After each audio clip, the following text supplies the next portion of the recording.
bonjour à vous, bienvenue au Jeudi de l'innovation. Donc là, c'est la première de cette nouvelle année qui débute et on va débuter avec Freddy Ferret de la MFR de Saint-Loup qui va nous présenter des applis pour valoriser la mobilité. Donc voilà, j'en dis pas plus. Freddy, je vais te laisser te présenter et puis ensuite présenter les applis, ce que tu souhaites nous présenter. Et puis ensuite, on aura des questions, réponses et des échanges autour de ce que tu nous présentes. Voilà, donc bienvenue Freddy. Très bien, merci. Bonjour à tous. Oui, voilà, donc je me présente, Freddy Ferré.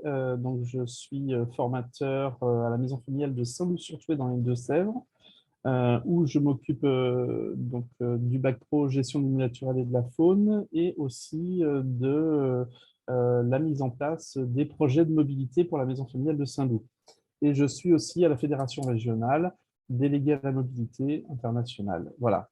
Donc, ce que je voulais vous présenter un petit peu aujourd'hui, c'était notamment par rapport à nous, notre fonctionnement à la maison familiale de Saint-Loup, où lors de nos mobilités, on s'est posé beaucoup de questions sur comment on pouvait à la fois apporter des nouvelles technologies qui sont essentielles, notamment sur l'utilisation du smartphone, etc., qui sont des outils très intéressants quand on part en mobilité, et à la fois de pouvoir travailler sur quelque chose qui nous tient à cœur, sur l'éco-citoyenneté.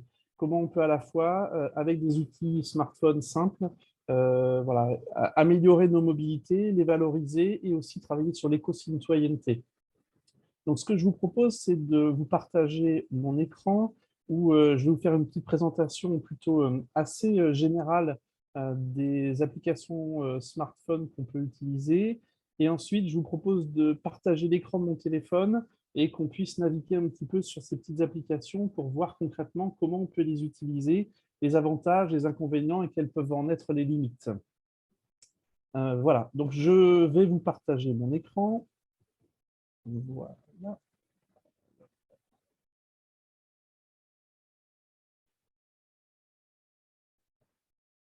Voilà. Tout le monde voit mon écran? OK, donc ce que je vous propose, c'est qu'on essaye de balayer un petit peu quelques applications smartphone qu'on peut utiliser quand on est en mobilité sur des aspects pratiques et ensuite, notamment quand on veut faire du travail collaboratif. Et puis ensuite, quelles sont les applications qu'on peut utiliser notamment pour essayer d'avoir ce que nous, on s'attache à faire, des mobilités qui soient davantage vertueuses. Sur les premières applications dont on va pouvoir discuter, c'est des applications qui permettent de travailler en réseau et de communiquer et de rendre compte. Hein, donc, tout le monde connaît un petit peu notamment l'application WhatsApp. J'y reviendrai tout à l'heure parce qu'il y a quelques fonctionnalités à l'intérieur qui peuvent être hyper pratiques et qu'on oublie parfois d'utiliser sur son utilisation simple, au-delà un aspect purement messagerie instantanée. Et puis, je vais vous proposer aussi, pour pouvoir faire des comptes rendus, nous, c'est ce qu'on utilise. Et on fait la promotion notamment de cet outil numérique qui s'appelle Polar Steps, qui permet de faire du carnet de voyage numérique. On va pouvoir à la fois prendre des photos, des vidéos, faire des commentaires. Il fonctionne un petit peu comme un réseau social. On peut s'abonner les uns aux autres à nos carnets de voyage et ça permet à la fois de faire des comptes rendus et puis d'avoir une vision globale, notamment quand on travaille en équipe, de ce que chacun peut faire.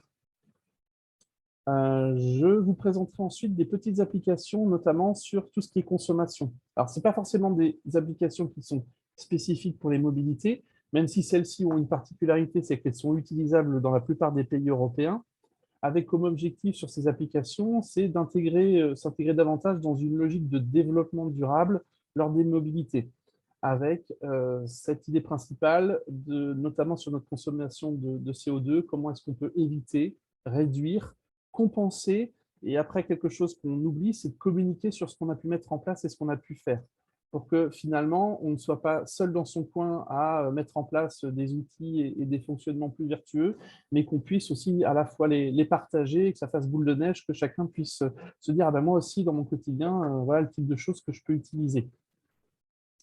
Je vous présenterai ensuite notamment comment on peut agir dans son quotidien avec la façon dont on peut comptabiliser ses émissions de CO2 lors des transports, et puis des petites applications qui vont nous permettre, ce qu'on essaye de faire lors de nos mobilités, de faire un peu de compensation sur nos gaz à effet de serre, notamment avec des applications comme Trash Out, We Act for Good et Oceans Zero. Voilà, donc c'est des petites applications que je vais vous présenter. Et puis, bah, voilà, après, on passera à des questions s'il y a des choses qui n'ont pas été claires ou si vous voulez avoir des petites précisions. Donc, je vais arrêter ce partage-là pour vous partager directement l'écran de mon téléphone. Alors, pour partager l'écran du téléphone, je vais utiliser une petite application qui peut aussi vous intéresser, qui s'appelle Power Mirror.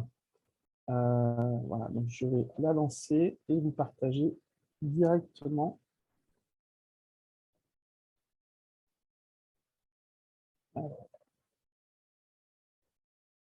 Quelques petites secondes pour que je lance l'application.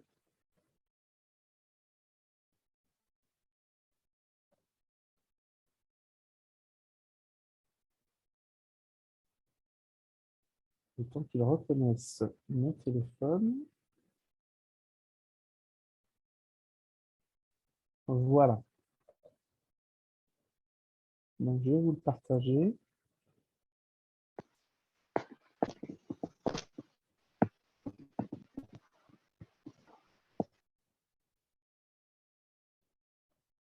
Voilà. Est-ce que vous voyez tous l'écran de mon smartphone? Oui.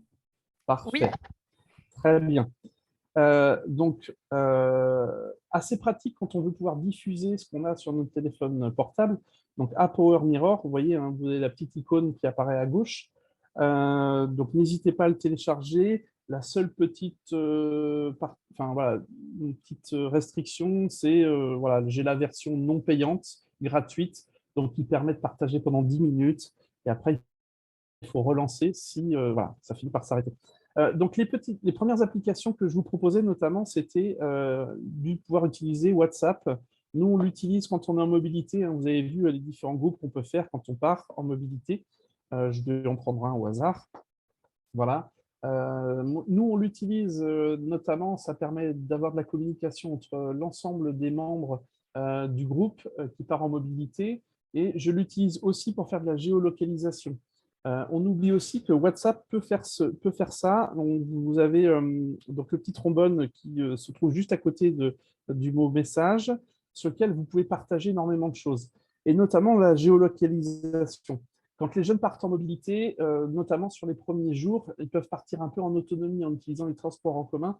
Donc, je leur demande de mettre en place et de pouvoir se géolocaliser, ce qui va permettre de partager et que je puisse les suivre en direct sur leur déplacement. Ça me permet de vérifier qu'ils ne se sont pas trompés de transport en commun, qu'ils ont bien pris la bonne direction, et ça me permet de valider, comme ils peuvent être assez étalés sur le territoire parfois, qu'ils sont bien arrivés pardon. Alors, on a été coupé, je vais le remettre. Voilà. Donc, ça permet de les géolocaliser. C'est une fonction de WhatsApp que tout le monde n'utilise pas parce que ce n'est pas forcément très intuitif la façon dont c'est localisé sur l'application. Voilà, donc ça peut être intéressant pour pouvoir géolocaliser l'ensemble des membres du groupe WhatsApp qu'on a pu constituer. Autre petite application que je vous propose, dont je vous ai parlé tout à l'heure, notamment qui permet de faire un carnet de voyage. Donc nous, on utilise l'application qui s'appelle Polar Steps. Voilà, donc je trouve que au-delà du carnet de voyage, elle permet d'avoir quelque chose d'assez ludique et assez visuel quand on veut faire une présentation à l'oral, notamment à l'issue des mobilités. Donc, je vais vous prendre l'exemple d'une des mobilités qu'on a pu réaliser en 2021. Donc, on va pouvoir à la fois être géolocalisé directement sur la carte. Voilà, donc je peux aller voir chaque steps que j'ai pu positionner avec les différentes activités qu'on a pu réaliser, hein, vous voyez, donc c'est assez ludique et assez sympa sur ces aspects visuels. On va avoir sur chaque step la possibilité de pouvoir renseigner voilà, donc une multitude de choses. On peut mettre de la photo, des écrits, Voilà, on peut partager notamment les informations que les jeunes ont pu effectuer lors de leur stage. On peut mettre de la vidéo. Voilà, nous, on demande aux jeunes de pouvoir poser des questions techniques à leur maître de stage. Là, c'était un élève qui posait une question sur la façon dont on peut affûter une tronçonneuse. Voilà, il y a un côté sympa de pouvoir diffuser de l'information et faire un compte-rendu qui soit assez ludique. Un autre avantage de cette application, c'est qu'on peut partager effectivement ce qu'on vient de diffuser, notamment parce qu'il y a un petit lien ici qui permet d'aller le partager sur la plupart des réseaux sociaux. Donc Facebook, Messenger, mais on va retrouver les grands classiques.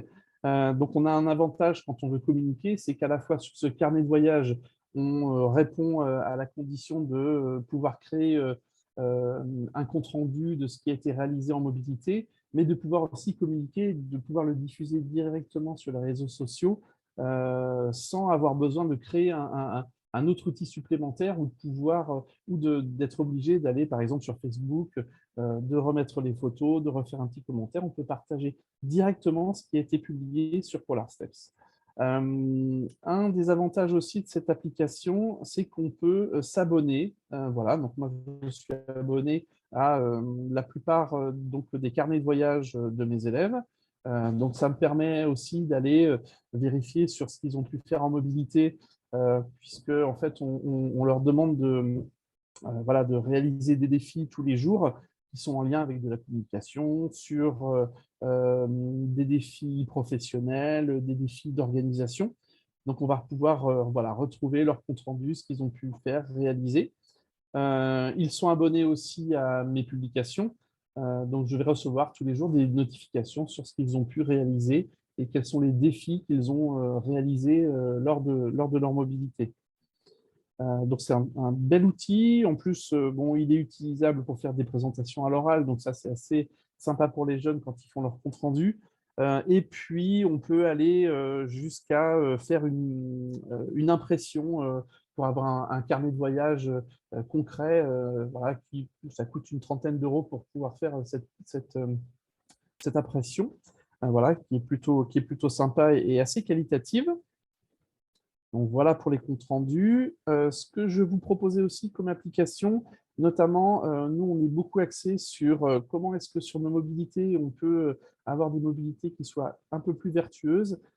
Et donc, on a un CO2 challenge au sein de la fédération régionale pour tous les établissements qui font partie du consortium et qui partent en mobilité. Et notamment, on va pouvoir utiliser, alors je vais commencer plutôt par tout ce qui est lié à la consommation, où on va essayer de faire une comptabilité carbone, de savoir aussi bien sur nos transports que ensuite sur nos consommations, quelle est la quantité de carbone qu'on a émis lors de nos mobilités.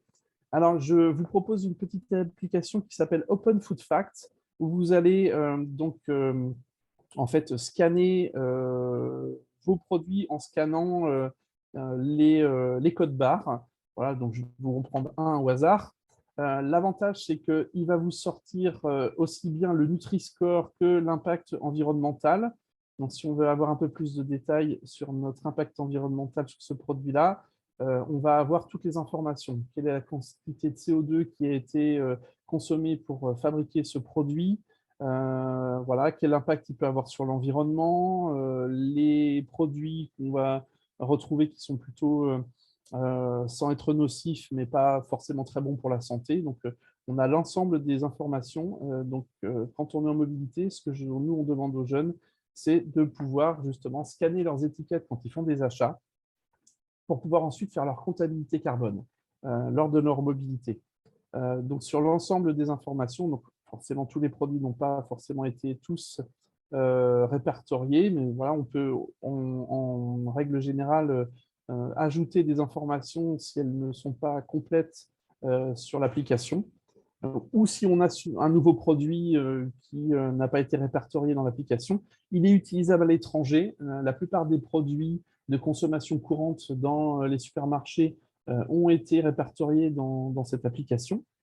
Donc, on a l'ensemble des informations, notamment voilà, qui nous permettent de faire notre comptabilité carbone.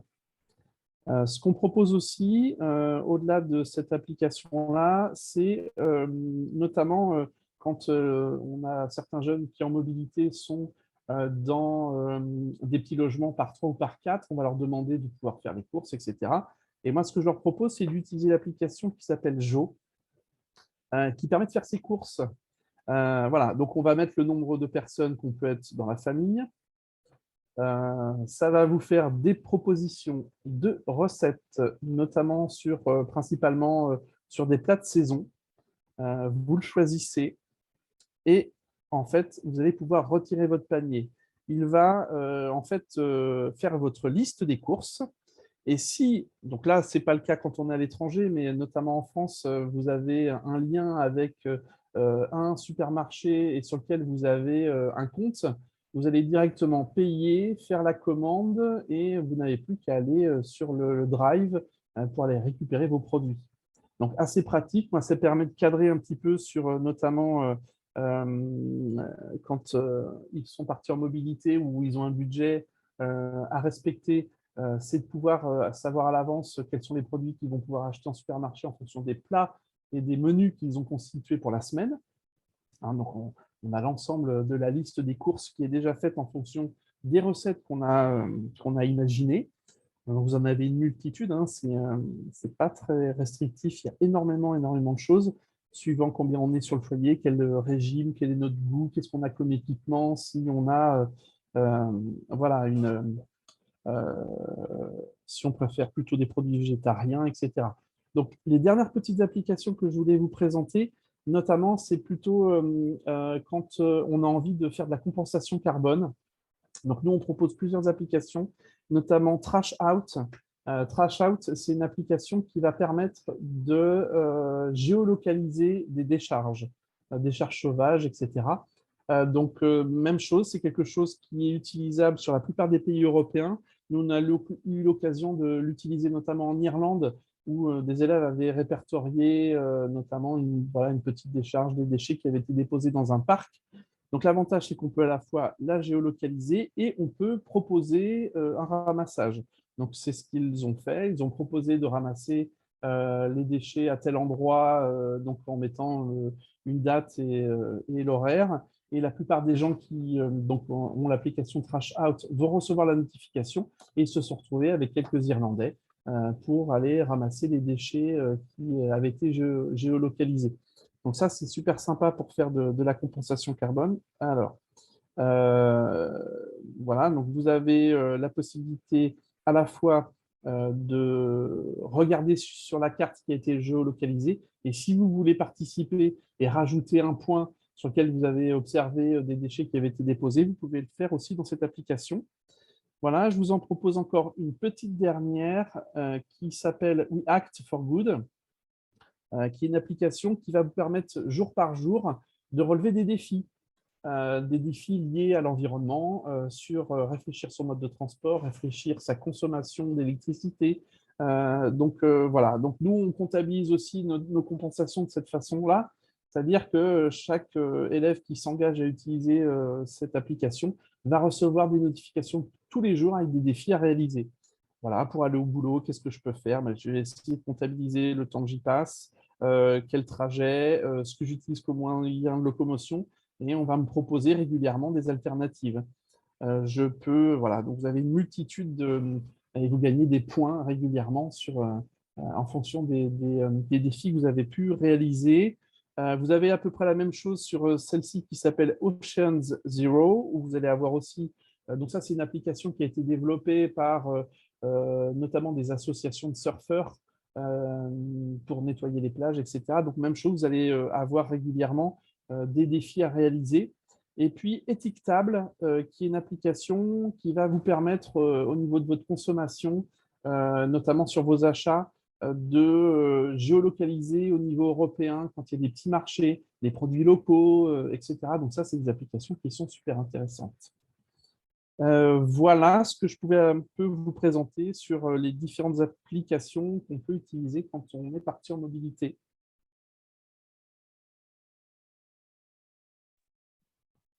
Eh bien, merci beaucoup Freddy pour cette présentation de toutes ces applis. Donc, je vais peut-être vous laisser poser des questions. Margot, peut-être en priorité, puisque après, vous devez nous quitter. Vous avez encore 2 minutes. Merci. Oui, quelques questions. Alors déjà, merci pour la présentation.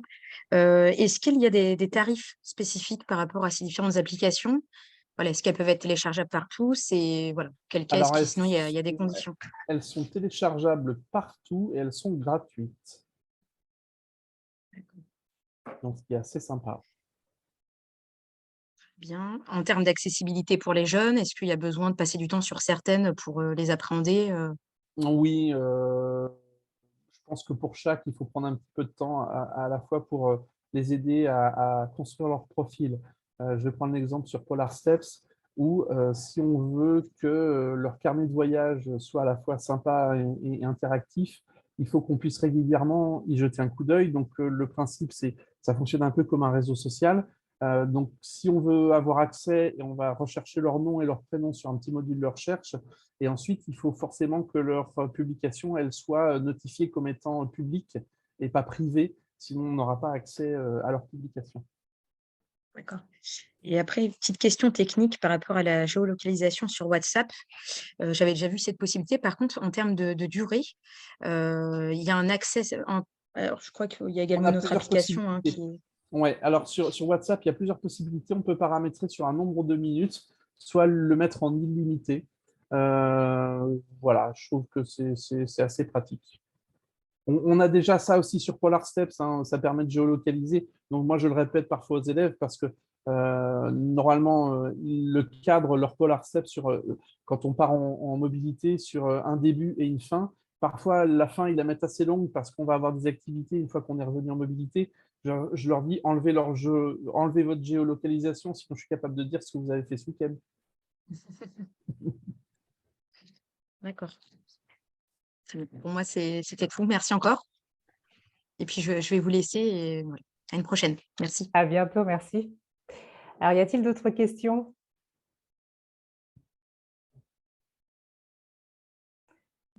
Alors, moi, j'aimerais, alors moi, je vais poser des questions. J'aimerais en fait savoir comment les jeunes appréhendent ces outils et comment en fait ils le voient, comment ils le vivent. Est-ce qu'ils utilisent toutes les applications? Comment ils le construisent justement en mobilité? Ouais. Est-ce qu'ils ont des consignes très strictes au départ pour savoir à quel moment ils doivent utiliser toutes ces applis? Oui, donc c'est vrai que dans notre préparation aux mobilités, moi je passe pas mal de temps notamment sur l'utilisation des applications smartphone. D'abord pour une raison toute simple, c'est que je pense que dans nos maisons, on est tous confrontés à l'utilisation du smartphone plutôt sur ses côtés négatifs. Donc nous, on fait partie des maisons familiales où les jeunes n'ont pas leur téléphone portable dans la journée. Par contre, moi, je trouvais ça un petit peu dommage parce qu'on met ça dans notre règlement intérieur. Mais moi, le premier, j'en ai besoin régulièrement parce que je l'utilise pour prendre des notes, prendre des photos quand on est en visite. Et donc, bah, je me dis que notre rôle éducatif, c'est aussi de leur apprendre à l'utiliser d'une façon professionnelle. Donc, régulièrement, je leur demande, bah, allez chercher votre téléphone portable et puis on va passer du temps pour en utiliser. On a des modules qui permettent de faire de la reconnaissance faune-flore, d'enregistrer des oiseaux et à la fois, il va nous faire des propositions pour savoir ce que c'est comme oiseau, etc. Donc, on a une vraie utilisation professionnelle. Donc oui, moi, j'y passe du temps pour appréhender l'utilisation de cet outil. Et puis, autant je pouvais galérer un petit peu quand je leur demandais de me rendre des comptes rendus écrits après la mobilité, que là, ça va plutôt de soi, quoi. On est dans l'action, on prend une photo, on fait une petite publication. C'est des choses qu'ils ont déjà l'habitude de faire sur des réseaux sociaux. Donc, globalement, on utilise un peu la même mécanique à des fins professionnelles et ça fonctionne plutôt bien. Il en reste toujours qui sont un peu réticents aux nouvelles technologies. On en a aussi dans nos équipes, on en a, bah, voilà, ça permet de démystifier un petit peu les choses, sachant que la plupart de ces applications-là sont utilisables sur smartphone, mais peuvent être utilisées aussi plus tard sur un ordinateur, et donc faire un compte-rendu si on n'a pas les connexions, si on n'a pas les forfaits qui permettent de l'utiliser à l'étranger. C'est toujours des choses qu'on pourra refaire ensuite, plus tard, quand on revient, soit en France ou sur lequel quand on aura accès à un ordinateur. D'accord. Et par rapport à la sensibilisation justement à l'environnement, au développement durable, je ne sais pas si vous le mettiez en place déjà en mobilité avant les applications, heu, mais savoir si tu penses que les applications aident justement à cette sensibilisation? Parce que tu parlais de défis, tu parlais de donc est-ce que justement ça motive les jeunes par rapport justement à la sensibilisation, l'intérêt? Alors, ça fait partie des choses que moi j'essaye d'évaluer un petit peu, c'est que globalement, la plupart de ces applications-là, euh, c'est le prétexte quand on est en mobilité de les utiliser parce qu'il y a un côté ludique sympa. Et puis on est dans ce CO2 challenge où on se challenge entre maisons familiales par rapport à nos mobilités, savoir un petit peu où on en est sur notre consommation carbone. Mais j'ai un objectif d'évaluation aussi pour voir si ces applications-là, ils vont continuer à les utiliser pour améliorer leurs pratiques et leur façon de vivre quand on rentre en France. Et ça fait partie des choses pour l'instant où je n'ai pas encore assez de recul pour avoir des données, mais ça fait partie des choses que je souhaite évaluer, oui. D'accord, bien. Et donc tous les jeunes, utilisent ces applis? Obligatoirement quand ils partent en mobilité, Quasiment tous, quasiment tous. Sur un groupe de 30, j'en ai toujours un ou deux, ou soit, bon, voilà, ils n'ont pas forcément les téléphones qui sont avec une mémoire suffisante, etc. Mais voilà, on arrive toujours à trouver une façon de l'utiliser, ou au moins ils peuvent prendre des photos, et puis on refera un peu les choses ensuite quand ils vont revenir à la maison familiale. Bon, effectivement, c'est moins pratique, mais ça leur permet aussi de faire les choses une fois rentrés. Mais effectivement, ça fait partie de la limite, c'est que on voit bien comment il faut avoir aussi, sans avoir forcément le téléphone portable dernier cri, avoir, notamment en termes de mémoire, suffisamment pour pouvoir utiliser ces fonctions-là à l'étranger. mmh. Après, ce que je trouve vraiment intéressant, c'est que pour le coup, ils vivent pas la mobilité peut-être d'une manière classique.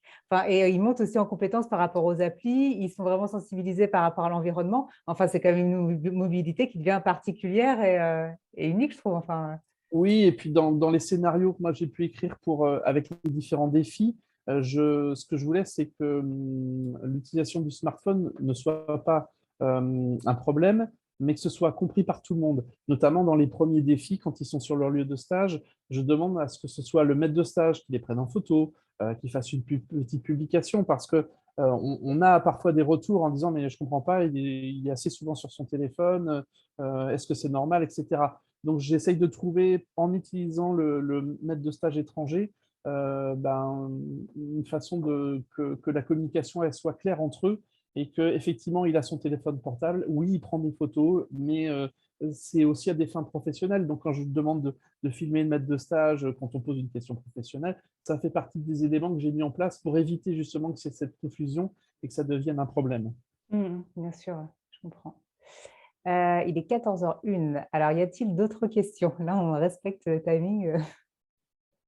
Non? Ah, Alors moi, j'en ai peut-être une. Je sais qu'il y a un fichier qui existe concernant le calcul de compensation pour le CO2 challenge. Alors moi, je ne suis pas vraiment allée voir plus loin, mais du coup, comment ça se passe en fait comment tu évalues la compensation par rapport au déplacement en fait Oui, alors j'en ai parlé un tout petit peu tout à l'heure, mais j'y suis passé assez rapidement. En fait, donc, ce qu'on propose nous à la Fédération régionale, donc c'est un outil qui est dans une feuille de calcul Excel où on clique, ça nous emmène sur un lien qui s'appelle Good Planet et qui va nous permettre notamment de calculer notre empreinte carbone sur nos déplacements. On va rentrer notre nombre de kilomètres, quel moyen de transport on a utilisé, et ça va nous comptabiliser notre consommation de carbone sur le transport qu'on a pu utiliser. Donc, on va retrouver les trucs classiques, hein, le train, l'avion, le bateau, le bus, la voiture, etc. Donc, ça, c'est des choses qu'on utilise aussi. Et on part de cette base-là pour se dire, tiens, ce serait bien qu'on compense un peu nos mobilités en utilisant à la fois des outils smartphone pour essayer d'améliorer les choses et puis ensuite, surtout la communication pour que ça fasse ensuite boule de neige et que tout le monde se dise, ben, c'est vrai que moi aussi au quotidien, je pourrais faire des choses. D'accord. Okay. C'est déjà le fait de faire la démarche.